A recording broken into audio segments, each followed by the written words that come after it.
Serial oral Spanish course, primera lección. And here already we have a difference in pronunciation.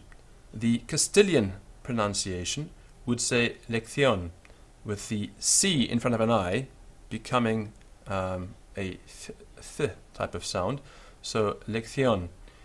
Whereas in other parts of Spain, not so Castilian oriented, you will hear lección, and you will hear that, for example, in Mexico, primera lección. And I'm going to use that form, lección, and not the th sound, which is used by Castilians. So, primera lección, the first lesson.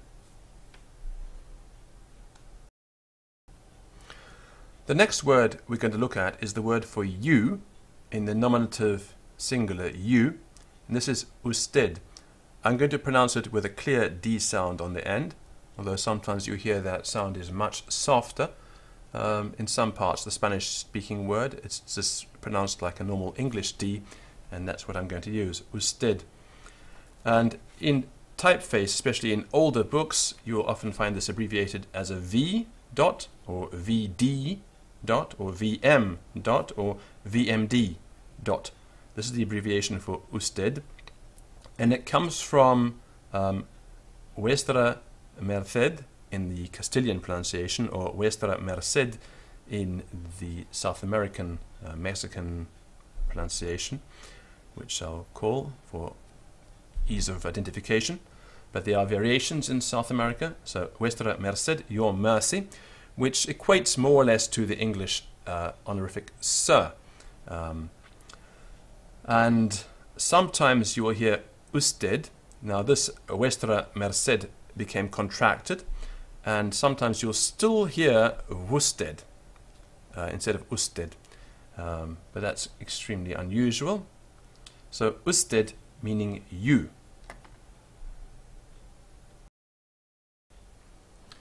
Our next phrase is have you got ? Have you got ? And we ask this in Spanish by using an upside down question mark at the beginning of the question and then a normal question mark at the end. And this is tiene usted. Now there are different variations in pronunciation. Tiene, tiene, and I'm going to go with tiene usted. So tiene usted, pronouncing every letter clearly, whereas sometimes you will hear that last E being swallowed. Tiene or tiene usted. Have you got? Tiene usted. The masculine singular is el. The.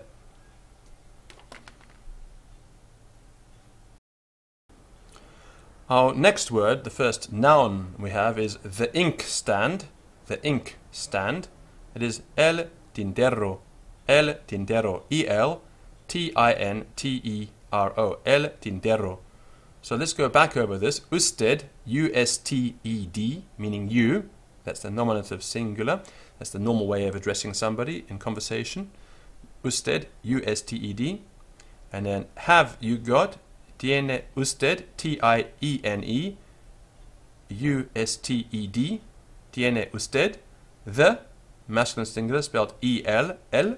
And then the inkstand, I-N-K-S-T-A-N-D, the inkstand, el tintero, T-I-N-T-E-R-O. The next word is I, that's capital I, and this is Y-O in Spanish, Y-O, yo, yo. And in some parts of the world you will hear sho instead of yo, sho. So yo. I have, H-A-V-E in English, is yo tengo, Y-O, T-E-N-G-O, yo tengo, and you will hear in some parts, of course, yo tengo. Or you can just say tengo, I have. Yes, in the sense of agreement, this is an adverb, sí, S-I, and then a little upward stroke line on the I. Sí. Yes, comma, sir. Yes, comma, sir. Sí, señor. Sí, señor. S-I, with a little line on top. S-E-N, with a squiggle on top of the N. This is called a tilde, or tilde. O-R. So S-E-N, tilde, O-R. Sí, señor. The first model question. Do you have the inkstand? Do you have the inkstand? Question mark. In Spanish, upside down question mark, and then tiene, T-I-E-N-E, usted, U-S-T-E-D, el, E-L, tintero, T-I-N-T-E-R-O, and then normal question mark. Tiene usted el tintero? And the answer, yes, sir, comma, I have the inkstand. Full stop. Sí, señor, tengo el tintero. So, C-S-I, with a little line going up on the I, comma, señor, S-E-N, tilde on the N, O-R, comma, T-E-N-G-O, E-L, T-I-N-T-E-R-O. Sí, señor, tengo el tintero.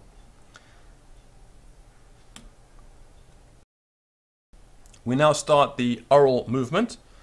The Castilian pronunciation from central Spain is conversación, with C-O-N-V-E-R-S-A-C-I-O-N, with a C before the I becoming th. So, conversación. In other parts of the Spanish-speaking world, conversación. And you'll find that in parts of Spain as well that aren't so influenced by the Castilians. Conversación. The conversation. What I'm going to do here is I'm going to ask the question, ring the bell, then you will press pause and write out your answer. And then you'll check your answer against my model answer. I'm going to ask this question 4 different times, and each time I want you to answer it in a slightly different way. Firstly, as fully as you can, and then in more abbreviated forms. So, ¿tiene usted el tintero? ¿Tiene usted el tintero? Sí, señor. Tengo el tintero. Sí, señor. Tengo el tintero. And we'll go again. ¿Tiene usted el tintero? ¿Tiene usted el tintero? Sí, señor. Yo tengo el tintero. Sí, señor. Yo tengo el tintero. ¿Tiene usted el tintero? ¿Tiene usted el tintero? Sí, señor. Yo tengo. Sí, señor. Yo tengo.